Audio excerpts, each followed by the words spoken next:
Hello, everyone. My name is Heather Dail, and I'm from the University of South Alabama in Mobile, Alabama, in the United States of America. Just want to first start out by saying thank you so much for having me to this conference. I've been really looking forward to presenting. And so today I'm here to talk to you about learning by example. It's the name of my presentation, Strategies for Teaching Writing. So as you can see, my primary focus in my career at the university is teaching composition, which focuses on critical thinking, reading, and writing. And so our focus being, of course, on writing and helping mostly incoming students on the university level to be better writers. And I find a lot of my students, are native English speakers. I do have a handful that are ESL students, English as a second language speakers.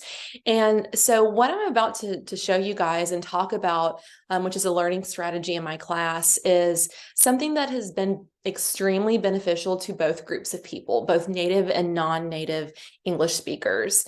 And so I'll go ahead and get started with getting into the presentation here. So first I want to talk about leading by examples and annotations. So there is one primary learning strategy that I employ in my classroom to help students be better writers.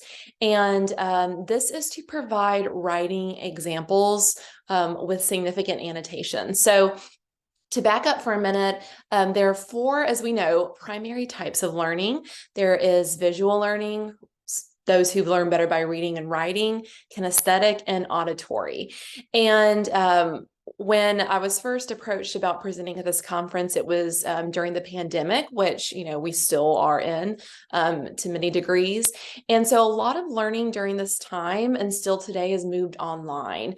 And so this kind of takes away from several learning styles, kinesthetic sort of, and also auditory, unless you're presenting, via Zoom or, video lecture. So I really was thinking during this time, while I've always employed this learning strategy in my classes, I was really thinking about online learners and how, primarily being visual in their learning strategy, they can benefit most in their writing by being online and having to view things more than actually be present in the classroom. But the learning strategy that I'm talking about today helps in all of these areas. It is very visual. It helps students with reading and writing, and it's kinesthetic because it helps students kind of get the feel and practice with the annotations that we're going to see employed in the writing. And it can be auditory because in the classroom, whether you're presenting in person in a traditional classroom, or if you are presenting via Zoom or video lecture, students can hear you talk about the annotations you've added to writing examples. So for most of us here, I'm sure we are professors, instructors, lecturers in the English world, but this strategy is beneficial for really any area that you teach in or that your colleagues might teach in. So engineering, science, literature, theory, philosophy, history, biomedical sciences, any course with a writing assignment, even if it's just something simple like a resume, if you're teaching technical writing, or a simple like one-page journal entry for, a science lab, perhaps, you can apply these tools. Okay, so I'm going to skip this last marker here, this last point, and go ahead and show you the writing strategy, the learning strategy that I employ in the classroom. So my suggestion to help students, if you find that you have students who struggle with writing as a whole, you teach them how to write a specific assignment you're looking for. You require them to present, say, a literary analysis essay on a recent novel that your class read, or a character analysis essay, or even something as simple as a one-page journal entry that focuses on this aspect of the reading or study material that you've gone over. Whatever writing you are requiring your students to write in the classroom, My recommendation, and something that's worked for me in a class where I teach writing and students have to produce multiple papers in the semester, is to show them an example of what you're expecting them to write. Um, and it's pretty simple, honestly. And sometimes, people might, reply with, well, if I show them what I want them to write, then, they're not creative with the writing. It doesn't get them to think critically on how to write or kind of put all the methods together. And, I do disagree with that on some level. I can see the concern, but at the end of the day, when you give a student an example piece of writing of what you're expecting for them, so if you're requiring a lab report, show them a former student's lab report, or maybe one that you just wrote yourself as an example. If you're requiring a literary analysis essay on, the recent novel you had them read, show them a literary analysis essay and break it down through annotation. So the day that we go over this in class, I do have my students read the essay example beforehand, before they get to class. And then when we get to class, we go over these annotations. And these annotations are things in the writing that are attached to the learning objectives and requirements in the writing assignment. And so this is an example. It's just, it's a paper that I have my students write in English 101 basic composition every semester. It's a basic MLA formatted researched argument paper. And so you can see, this would be the students writing. This is just an example student. And so I've included here like the entire paper, which goes about 4 or so pages, with the works cited page, the references page. And throughout, you can see these are my comments that I have added. And then I saved the whole file as a PDF.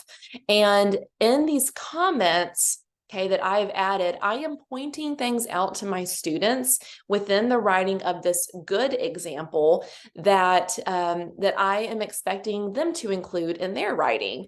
And so I'm going to back up to my last point that we didn't go over and explain exactly what goes into the annotations. So in the annotations that I provide, these are visual markers that highlight and pinpoint critical elements essential to the writing assignment. And so these are things that I tell them, basically, this is what I'm looking for when I grade. And it's different than history class, for example, where, you're giving them information and it's like, if you want them to know a date, I'm not saying you're going to be expected to know this date, but writing as a whole is creative. So you're not giving the answers away by doing this. You're specifically showing them what you expect of them. And I think this is essential because in a lot of writing assignments and prompts that we give our students, directions of the assignment, we do explain to the best of our ability what we expect of our students. Here's what should go into the writing assignment. And for a lot of students, for a handful, they might see that and be able to produce that effectively as you're expecting them to. But for some of these other learners, perhaps like the kinesthetic learners or visual learners, who they see what you expect of them on paper, but it's hard for them to put the puzzle pieces together. Okay, she wants me to write a thesis statement that explains my stance. And for us English instructors and professors, that might seem really obvious. We know exactly what is expected of an English, a thesis statement that states our stance on a subject. But for a student who's not as familiar with that term or the language, or just isn't, maybe is a non-native speaker, and it's a really hard concept for them to grasp, seeing it in an example where I point out, here is the thesis statement that explains the stance, and then they see an example of that, it clicks. And I know for myself, when I was required to submit graduate work that required very specific formatting or instructions, when I finally saw an example of that, I can think of a specific assignment I was so confused on, even with thorough instructions. When I saw an example of it put into like paragraph form like this, a breath of fresh air. It was so good to just see it played out. And I knew, okay, obviously I have to create my own now, but I see what they're expecting of me and I see it being put into action. And so Back to this, we want the annotations that we include on our example, lab report, literary analysis paper, simple English 101 paper, whatever example we give our students of the writing assignment we want them to create, then our annotations should connect to the learning objectives and assignment requirements. So you can connect your annotations to the larger course goals and objectives. If you're, a large course objective in my university for English 102 is for students to really be involved in library and academic research. So when I'm showing a student in a paper, example paper, the research that's being applied, I can say this is a learning objective for the course. You're required and you need to gain the skill of being able to, find a library or academic source and integrate it into your writing.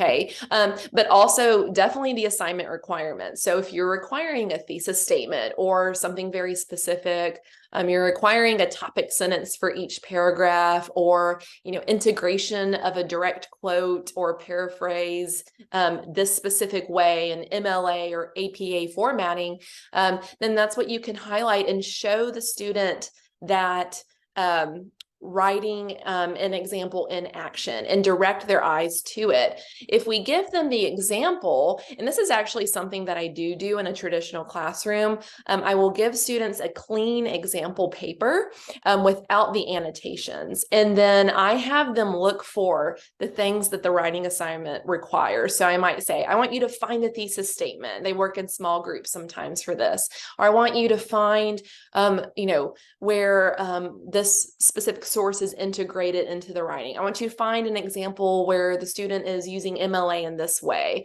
or where they're arguing for a specific supporting point.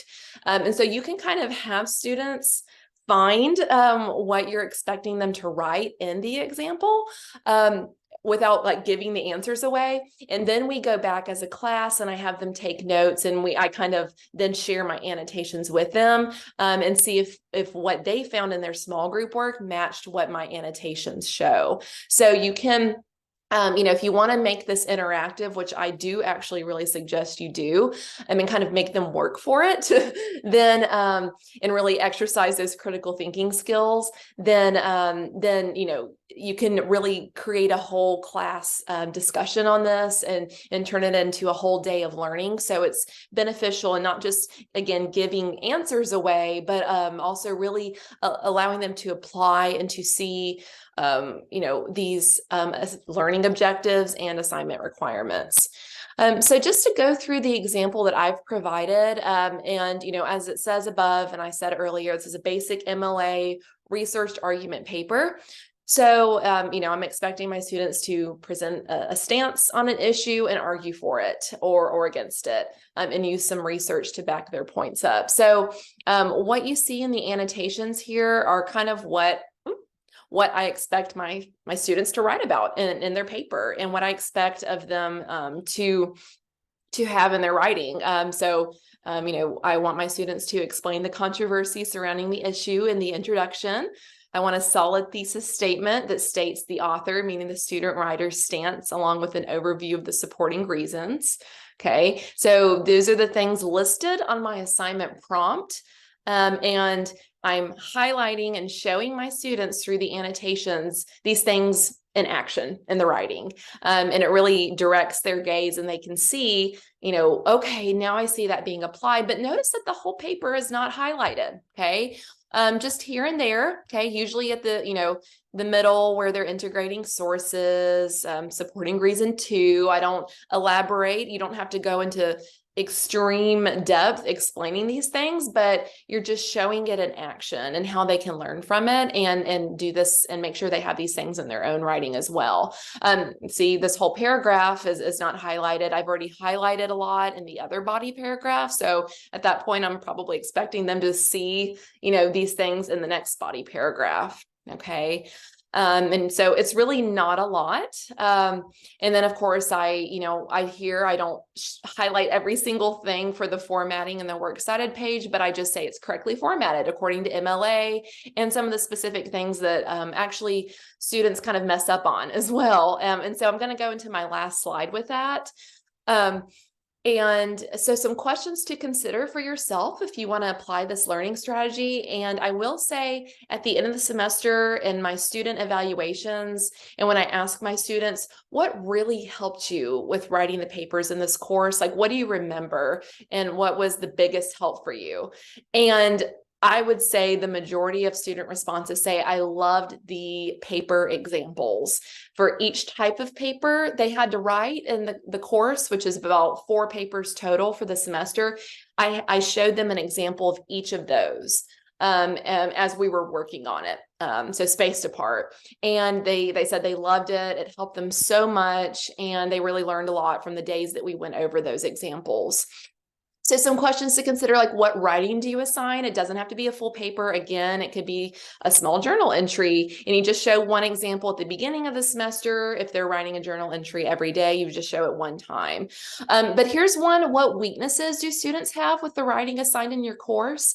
So if you've noticed through the semester, students always get X, Y, and Z incorrect on their papers, or they always seem to struggle with this aspect of this writing assignment. You can highlight that and use the annotations as an opportunity to provide and highlight student weaknesses and help strengthen them through the example. So like for example, my students always seem to miss on the works cited page, sources have to be listed in ABC order with a hanging indentation. And a lot of students always seem to miss the ABC order thing.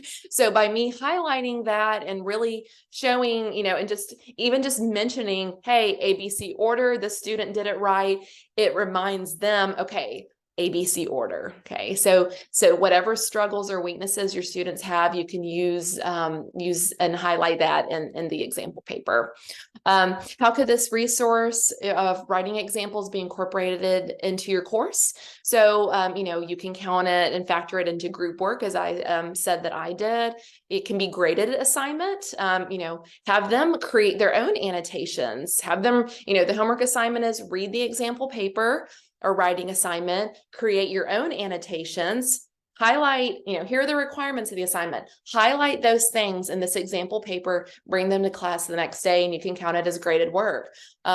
You can just do it as a general discussion. There are lots of ways you can use this as a great learning opportunity in your course. And then a question is, would you be able to schedule an entire class session or meeting to go over this example with your students? Because it always takes us the whole class time, because there's so much to talk about. And, when you get students to share and they go back and forth, and so it really does create a great learning environment and make students really engaged. So how could you engage and involve them during the session? So, of course, there's plenty of other questions to ask, but just a few to get you thinking about your own courses and the writing that you assign, no matter what you teach, because we all know that writing is an absolute essential for a college education. And so they're going to encounter writing. And so if we can help them in just a little bit to prepare them and kind of get them to see what to expect and what's expected of them, then I think that only benefits us as professors when it comes to grading, and then students as well, to help them feel a little bit better prepared for the assignment. So thank you guys so much for having me. I hope that helped. And if you have any questions about my presentation, I'm sorry I wasn't able to be there in person or live on Zoom, but feel free to email me. I'm not sure if my email is attached to the my write-up for the presentation and the conference, but my email is hdail. So it is I should have put my email there, just H and then my last name, Dail, at southalabama.edu. Okay, so that would be one word, hdail at southalabama.edu. Again, thank you so much for having me, and I hope you guys have a great rest of the conference. Bye-bye.